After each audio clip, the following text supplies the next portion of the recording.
राष्ट्रीय शिक्षा नीति को अब अमली जामा पहनना शुरू किया है और इसके लिए आज एक स्टार्स कार्यक्रम का तय किया है, निर्णय किया है कैबिनेट ने। स्टार्स का लॉन्ग फॉर्म है strengthening teaching learning and results for states. अब यह तय किया है कि कश्मीर में ग्रामीण 2/3 परिवार, ग्रामीण कश्मीर, लद्दाख, जम्मू में बसे 2/3 परिवार इस योजना में शामिल होंगे। इसके लिए दीनदयाल अंत्योदय राष्ट्रीय आजीविका मिशन का फायदा सबको मिले, इसलिए आज 520 करोड़ का एक विशेष पैकेज जम्मू कश्मीर एवं लद्दाख के लिए दिया है।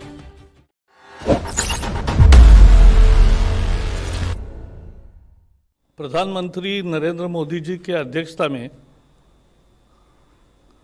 आज कैबिनेट की बैठक हुई और अनेक फैसले लिए गए। सबसे महत्वपूर्ण है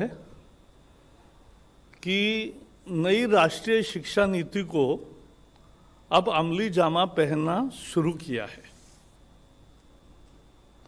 और इसके लिए आज एक स्टार्स कार्यक्रम का तय किया है, निर्णय किया है कैबिनेट ने। स्टार्स का लॉन्ग फॉर्म है strengthening teaching learning and results for states. इसका मतलब यह है कि अब जो शिक्षा होगी वो रट्टा लगाकर पढ़ाई करना नहीं है, पढ़ाई समझकर सीखना, यह मतलब है पढ़ाई का। और इसके लिए ये स्टार्स कार्यक्रम बना है जिसको मंजूरी दी है।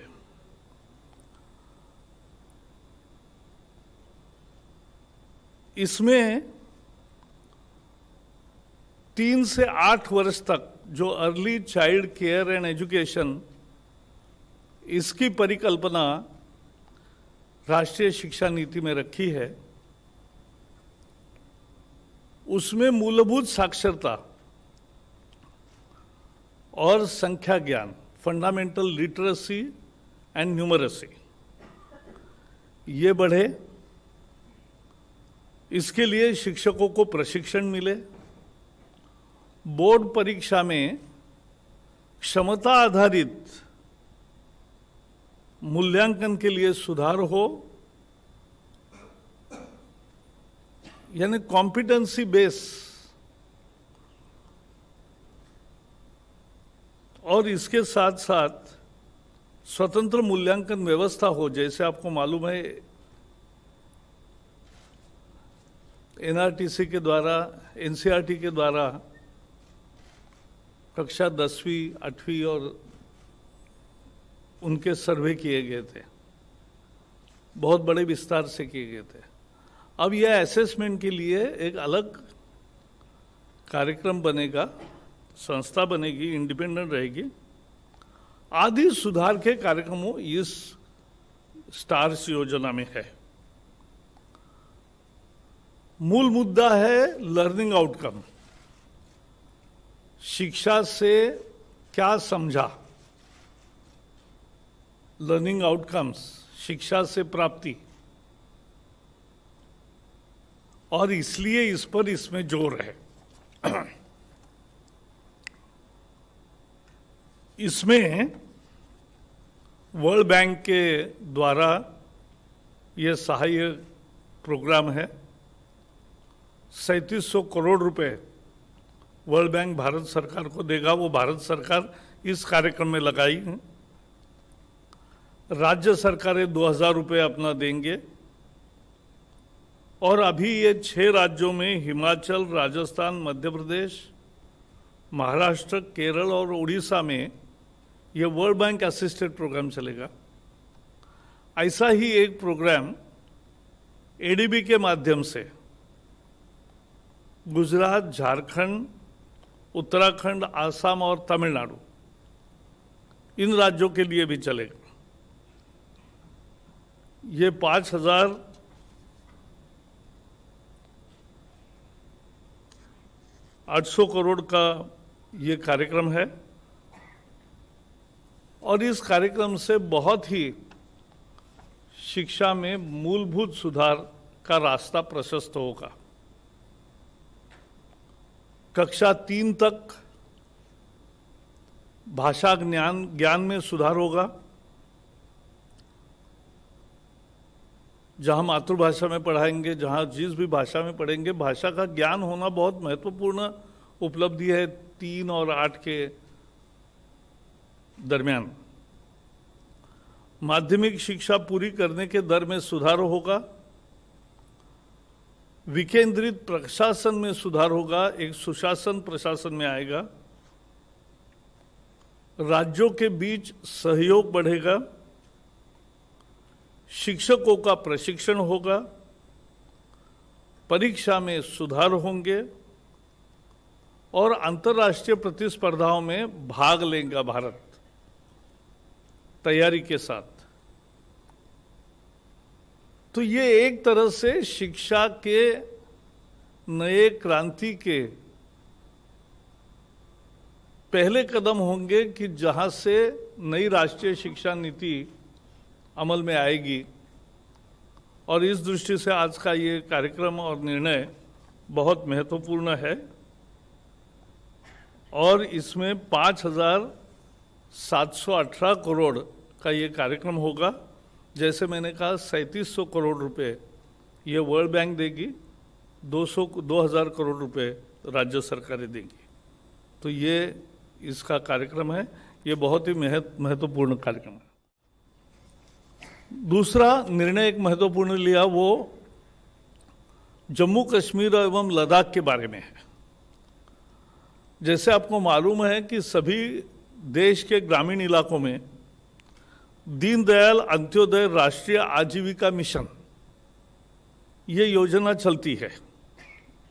स्व सहायता समूह और उसके द्वारा महिलाओं को आजीविका मिले, उसके लिए ये दीनदयाल अंत्योदय राष्ट्रीय आजीविका मिशन चलता है। जम्मू कश्मीर में और लद्दाख में जो देश का जो तरीका था संख्या ढूंढने के लिए, चिन्हित करने के लिए, उससे जम्मू कश्मीर में बहुत कम महिलाओं का सहभाग होता था। उसको दूर करके अब यह तय किया है कि कश्मीर में ग्रामीण 2/3 परिवार, ग्रामीण कश्मीर, लद्दाख, जम्मू में बसे 2/3 परिवार इस योजना में शामिल होंगे। इसके लिए दीनदयाल अंत्योदय राष्ट्रीय आजीविका मिशन का फायदा सबको मिले, इसलिए आज 520 करोड़ का एक विशेष पैकेज जम्मू कश्मीर एवं लद्दाख के लिए दिया है। ये 5 साल के लिए रहेगा। इसका फायदा 10,58,000 महिलाओं को, माने परिवारों को होगा। देश भर में जैसे अगर जानकारी महत्वपूर्ण है, 63 लाख सेल्फ हेल्प ग्रुप्स है, स्व सहायता समूह। उसमें 7 करोड़ महिलाएं सदस्य हैं। इनको जो उन्होंने ऋण लिया है बैंकों से वो 3 लाख करोड़ रुपए का है और मुझे खुशी है कि वो पूरा चुकाती है। एनपीए का प्रमाण केवल 2% है, 2.3, तो लगभग न के बराबर है। क्योंकि गरीब आदमी मेहनत से कमाता है और वापस देता है बैंक में। अभी जो आउटस्टैंडिंग लोन है, यानी जो चल रहे हैं ऋण, जो बंद नहीं हुए हैं, क्योंकि कुछ ऋण लिए और ऋण वापस कर दिए, अकाउंट समाप्त हुआ, लेकिन जो अकाउंट में अभी ऋण चल रहा है वो भी 1 लाख करोड़ का है। ये बहुत महत्वपूर्ण है और भारत सरकार की कल्पना है, मोदी सरकार की कल्पना है कि 10 करोड़ परिवारों तक, 10 करोड़ महिलाओं तक ये योजना पहुंचे। आज इसी दिशा में जम्मू कश्मीर और लद्दाख में, जहां बहुत कम महिलाओं का रजिस्ट्रेशन पहले होता था, वहां 10 लाख महिला, 2/3 ग्रामीण परिवार उससे जुड़ जाएंगे और उसके लिए विशेष पैकेज दिया है। इसका पूरे जम्मू कश्मीर और लद्दाख में स्वागत होगा, ये मुझे पूरा विश्वास है। तीसरे में आज इकोनॉमिक अफेयर्स की जो मीटिंग हुई उसमें जो नेशनल मिनरल डेवलपमेंट कॉरपोरेशन है, एनडीएमसी, एनएमडीसी, उस एनएमडीसी मूलतः खनन क्षेत्र में काम करती है, खदान का काम करती है और अच्छी सुस्थापित कंपनी है। वो एक प्लांट, स्टील प्लांट बना रही थी नगरनार, जो 90% पूरा हो गया है और मार्च 21 तक उसका बाकी काम भी पूरा हो जाएगा। 30 लाख टन की सालाना कैपेसिटी है।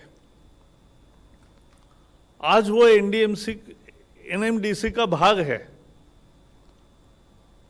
लेकिन एक निर्णय हुआ कि खनन और इस्पात निर्माण, ये 2 काम अलग है और अलग रखेंगे। और इसलिए आज कैबिनेट मीटिंग में इन दोनों का डीमर्जर, यानी नगरनार स्टील प्लांट एक अलग कंपनी बनेगी और नेशनल मिनरल डेवलपमेंट कॉरपोरेशन एक अलग कंपनी रहेगी। तो ये डीमर्जर को इन प्रिंसिपल अप्रूवल दिया गया। डीमर्जर होने के बाद तुरंत स्ट्रैटेजिक डिसइन्वेस्टमेंट भी होगा नगरनार स्टील प्लांट का। अभी जिस तरह से काम चल रहा है, हमें विश्वास है प्लांट मार्च तक पूरा होगा, डीमर्जर अप्रैल तक पूरा होगा और डिसइन्वेस्टमेंट सितंबर तक पूरा होगा। और इसमें सबसे महत्वपूर्ण एक भाग है कि 30% माइनॉरिटी शेयर होल्डर्स है, उनके हितों का ध्यान रखा जाएगा और सेबी के नियम के अनुसार प्रक्रिया होगी पूरी। और इसमें दोनों उद्योग अपने क्षमता से बहुत आगे बढ़ेंगे, यह हमें विश्वास है। ये भी एक महत्वपूर्ण निर्णय हुआ है। ये छत्तीसगढ़ में है, ये है बस्तर जिले में नगरनार। ये बस्तर जिले का ठिकाना है और उसी का नाम अभी उस प्लांट को दिया है। तो नगरनार ये बस्तर जिले में है, छत्तीसगढ़ में। तो इसका डीमर्जर और आगे चल के डिसइन्वेस्टमेंट, ये दोनों निर्णय को आज इन प्रिंसिपल अप्रूवल दिया गया है। एक चौथा निर्णय जो आपको मालूम है कि Abu Dhabi national oil company है, यूए की प्रमुख नेशनल कंपनी है ऑयल की, उन्होंने भारत में अपने स्ट्रैटेजिक रिजर्व्स बनाए। बहुत बड़े पैमाने पर ऑयल भारत में रखा है। इससे भारत की ऑयल की भी सिक्योरिटी भी बढ़ी है, हमें स्टोरेज भी मिला है और उसके लिए पैसा खर्च नहीं करना पड़ा। सारा खर्चा उस कंपनी ने उठाया। संयुक्त अरब अमीरात के साथ हमारे जो संबंध बने हैं अच्छे, उसकी यह मिसाल है कि इस तरह का रिजर्व उन्होंने यहां भारत में तैयार किया। और इसके लिए अप्रैल में ही निर्णय हुआ था पेट्रोलियम मिनिस्ट्री को सस्ते दाम में तेल खरीदने के लिए पैसे देने का। 3,874 करोड़ जो देने का निर्णय हुआ था, उसको आज पोस्ट फैक्टो अप्रूवल दिया गया और 1,60,00,000 बैरल क्रूड ऑयल जब विदेशों में बहुत सस्ता था तब भारत ने खरीद करके यहां रखा है। और आज जो हुआ है निर्णय, उसमें Abu Dhabi national oil company को अपने स्टोरेज में माल जमा करने के संबंध में और स्टोर से माल बाहर भी बेचने के लिए, क्योंकि वो स्टोर तो बना रहेगा लेकिन वहाँ व्यवहार भी होगा, तो उसके लिए जो सुधार करने चाहिए थे वो सुधार आज किए गए हैं। ये आज मुख्य निर्णय है। एक ऑस्ट्रेलिया के साथ मेमोरेंडम ऑफ अंडरस्टैंडिंग भी हुआ है। तो मित्रों, इतना ही है आज। ये महत्वपूर्ण 4-5 निर्णय आज हुए हैं, तो मैंने बताया है। अगर आपको हमारे वीडियोस पसंद आए तो प्लीज लाइक करें, सब्सक्राइब करें और शेयर करें।